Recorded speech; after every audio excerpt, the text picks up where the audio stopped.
Hello. Hello. क्या class में बम है? क्या बम है? रे क्लास में बम है, सब लोग भागो। तो सर आप स्कूल कब गए? यही तो समस्या, स्कूल ही नहीं गया मैं। स्कूल जाता था सिर्फ 6-8 महीने के लिए कहीं, ऐसे ही रैंडम। तो मैं बचपन से लेकर के 8वीं तक बिल्कुल पढ़ा ही नहीं। एक मास्टर भी रखे मेरे नाना जी घरे आके पढ़ाने के लिए। वो मास्टर बहुत परेशान, उसका हर रोज साइकिल पंचर हो जाता था। बहुत बहुत परेशान किया मैं, वो भी छोड़ के भाग गया। तो तुम जब मुझे परेशान करते हो ना, तो मैं तुमको डांट देता हूँ ना, लेकिन बाद में मुझे लगता है कि यार यार ये तो बहुत ही भोले बच्चे हैं। ये काम तो मेरा उठवाना था, है ना। लोगों को सीधा यहाँ से छेंट छोटा कर देता हूँ मैं, और कहाँ बोरी में भर के गायब करता हूँ ना, पता नहीं चलता है। ठीक है। जब मैं 12वीं में था ना, तो हफ्ते में कम से कम 3-4 लोगों को तो कूटता ही था। साइड हट मास्टर, साइड तो मैं हट जाऊंगा, लेकिन इतनी बदतमीजी से तो बोलना ठीक नहीं है। देख, बड़ी शराफत से मैं पढ़ाने की कोशिश कर रहा हूं, तो मेरी शराफत का गलत फायदा मत उठा। समझ रहा है भाई? ऐसा है कि जिस उम्र में तू जी रहा है ना, उस उम्र में मैं वो सारे काम कर चुका हूं जो तुम्हारा सपना था, सपना है। ठीक है। मैं अपने पूरे लाइफ के सबसे शराफत वाले मोड में जिंदा हूं अभी। ठीक है। पढ़ाना लिखाना तो मैंने ऐसे ही पार्ट टाइम में शुरू कर दिया था, असली काम तो मेरा उठवाना था, है ना। लोगों को सीधा यहां से छेंट छोटा कर देता हूं मैं, और कहाँ बोरी में भर के गायब करता हूं ना, पता नहीं चलता है। ठीक है। जब मैं 12वीं में था ना, तो हफ्ते में कम से कम 3-4 लोगों को तो कूटता ही था, जो डोज पूरा नहीं होता था। समझ गया? अपने जीवन के सबसे शराफत वाले फेज में चल रहा हूं मैं, तो पढ़ ले अच्छे से। जानता नहीं है, मुजफ्फरपुर के एलएस कॉलेज में बैठता था मैं, अखाड़ा घाट से बालू घाट से लेकर के बैरिया गोलंबर और उधर 0 माइल तक चर्चे होते थे मेरे। जानता नहीं है तू अभी? लिख ले फटाफट। सुधर गया मैं। बचपन में ना मैं नाना नानी के यहाँ ही रह के पढ़ा लिखा हूँ, है ना। सिर्फ तुम्हें ऐसे ही बता रहा हूँ, नाना नानी के यहाँ में रहता था। नाना जी मेरे मास्टर थे प्राइमरी स्कूल में, लेकिन एकदम चिल आदमी थे, है ना। बहुत पुराने मास्टर, इतना सीरियस नहीं लेते थे। तो जब भी कोई मुझे पढ़ने के लिए बोलता था, तो मैं नाना जी के पास जाकर रोने लग जाता था। तो फिर मुझे पढ़ने के लिए कोई नहीं बोलता था। फिर जब स्कूल जाने की बारी आती थी, तो मैं नाना जी के पास जाकर रोने लग जाता था, बोलता था कि मेरा पेट दर्द कर रहा है, आज स्कूल नहीं जाएंगे। बोला दवाई खा के सूत जो। तो मैं दवाई खा के सूत जाता था। फिर कल स्कूल जाने की बारी आती थी, मैं कहता था आज मेरा माथा दर्द कर रहा है। नाना जी कहते थे दवाई खा के सूत जो। तो मैं दवाई खा के सूत जाता था। फिर कल स्कूल जाने की बारी होती थी, फिर मैं कहता था आज तो मेरा पेट बहुत दर्द कर रहा है, आज तो मेरा पेट झड़ रहा है। कहते थे कोई बात नहीं, दवाई खा के सूत जो। तो मैं दवाई खा के सूत जाता था। और भाई फिर कल होके कहते थे कि आज स्कूल जाबे नहीं, आज तो पेट दर्द कर रहा है। तो कहते थे दवाई खा के सूत जो। मैं दवाई खा के 2 घंटा सूत जाता था। फिर कल होता था, फिर आज तो और ज्यादा पेट दर्द कर रहा है, बस चलो तुमको हाजीपुर दिखा देते हैं, मुजफ्फरपुर पटना दिखा देते हैं। तो बढ़िया ट्रेन में घूमने का मौका मिल जाता था, जाते थे। और ट्रेन में पहुंचते ही कि पहले तो बादाम खाओ। तो हमारे यहाँ बेचारे हम गरीब लोग बादाम, मतलब वो वाला बादाम नहीं, मूंगफली वाला बादाम। तो मूंगफली वाला बादाम खाते खाते जाते थे मुजफ्फरपुर में, डॉक्टर के यहाँ नंबर लगता था। स्टेशन से उतर के जूरन छपरा में एक जगह है, वहां जाके डॉक्टर के यहाँ नंबर लगता था।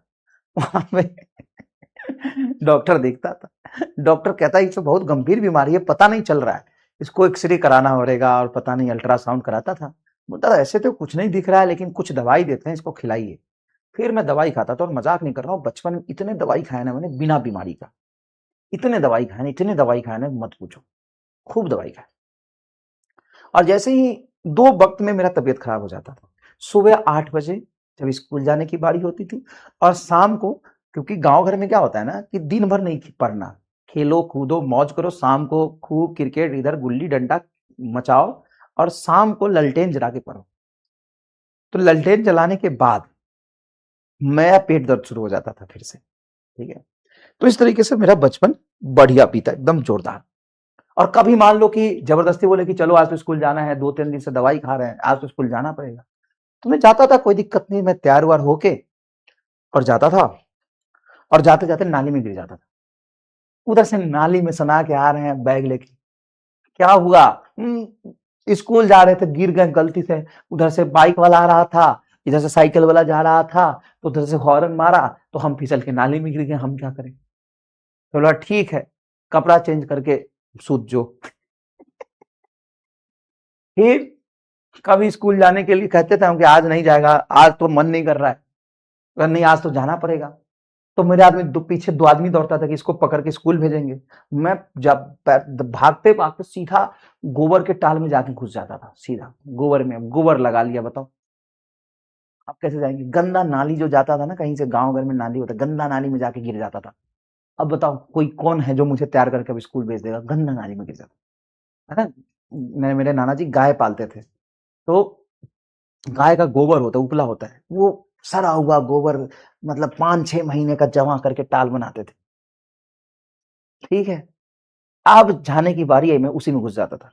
और ये स्कूल जाते समय कम ये मैं यूज करता था जब जबरदस्ती हमको घर भेजा जाता था कि अब हो गया, नानी के यहाँ बहुत रह लिया, अब घरे जो।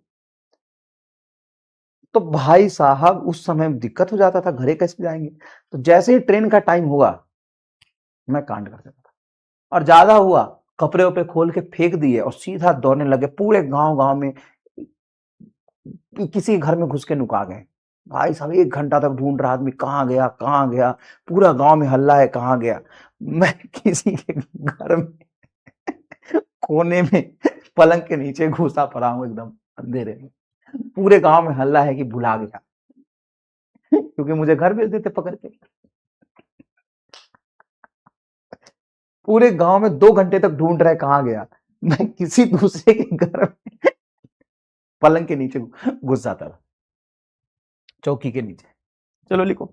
अब तुम कहोगे ये कहानी क्यों बता रहे हो, तो ये कहानी इसलिए बता रहा हूं कि आज शायद शायद नहीं, कंफर्म मेरे नाना जी मिलने आ रहे हैं पहली बार, और पहली बार भी वो फ्लाइट पे चढ़े हैं, है ना। तबियत उनकी ठीक नहीं रहती, अब तो बहुत बीमार रहते हैं, पैरों में बहुत प्रॉब्लम है, लेकिन पहली बार आ रहे हैं वो मिलने, और पहली बार फ्लाइट से आ रहे हैं। मतलब मैं मिलने जाता था हमेशा, लेकिन वो आ रहे हैं मिलने, आ जाएंगे शाम को, इसलिए ऐसे याद आ गया पुरानी बातें पढ़ाते पढ़ाते, इसलिए बताया थोड़ा। चलिए, क्या आपने लिख लिया ये बात। तो सर आप स्कूल कब गए, ये तो समझता, स्कूल ही नहीं गया मैं। स्कूल जाता था सिर्फ 6-8 महीने के लिए कहीं, ऐसे ही रैंडम। तो मैं बचपन से लेकर के 8वीं तक बिल्कुल पढ़ाई नहीं। एक मास्टर भी रखे मेरे नाना जी घर आके पढ़ाने के लिए, वो मास्टर बहुत परेशान, उसका हर रोज साइकिल पंचर हो जाता था, बहुत बहुत परेशान किया मैं, वो भी छोड़ के भाग गया। तो तुम जब मुझे परेशान करते हो ना, तो मैं तुमको डांट देता हूँ ना, लेकिन बाद में मुझे लगता है कि यार यार ये तो बहुत ही भोले बच्चे हैं, ये कितने शरीफ है बेचारे, ये तो कुछ नहीं करते हैं, मास्टर को इज्जत और देते हैं। तो मुझे बड़ा भी आ रहा है। ओह शिट, बायो वाली हरकत करती, -10 नीचे -4 ऊपर, तो ऊपर जाएगा तो +6 होगा ना, सॉरी। तो तुम जब परेशान करते हो ना, मुझे स्पैम करते हो, तो मैं तुमको डांट देता हूँ, लेकिन बाद में मैं अफसोस करता हूँ, मुझे लगता है यार तुम तो बहुत भोले बच्चे हो, तुम तो कुछ नहीं करते मास्टर के साथ, जितना मास्टर के साथ मैंने अन्याय किया ना अपने जीवन में, उतना तो तुम कुछ नहीं करते हो भाई, कुछ नहीं करते हो।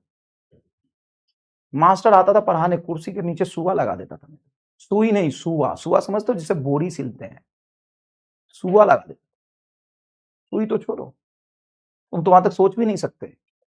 बड़ा बड़ा वो जूट का जिससे बोरा सिलते हैं ना, सुआ बोलते हैं उसको, सुई नहीं, वो लगा देता। इतने पंचर मारता था ना साइकिल में, इतने पंचर मारता था ना, साला पंचर वाला परेशान हो जाता था कि कहां कहां सुई को पाए। तो मुझे बड़ा बुरा लगता है तुम्हारे लिए, तुम कितने भोले बच्चे हो।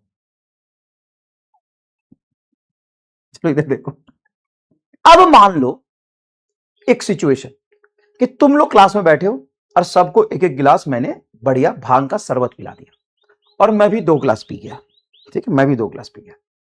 अब भाई साहब फोन आया, मेरे पास किसी का फोन आया, मैंने उठाया। हेलो हेलो, क्या क्लास में बम है? क्या बम है? रे क्लास में बम है, सब लोग भागो। तो कैसे भागोगे? कैसे भागोगे? बोले सर जी क्लास में बम है। कुछ लोग इधर भाग रहे हैं, कुछ लोग इधर भाग रहे हैं। रे गेट वहां है लेकिन भाग इधर रहे हैं, कुछ लोग उधर भाग रहे हैं। तो क्या जब तुम भांग के नशे में होगे तब क्या तुम सच में गेट की तरफ भागोगे? नहीं, हम इधर उधर भागेंगे। जब इधर उधर भागोगे तो रेंडमनेस ज्यादा होने की वजह से क्या एक लाइन में कंडक्ट कर पाओगे? नहीं। उसी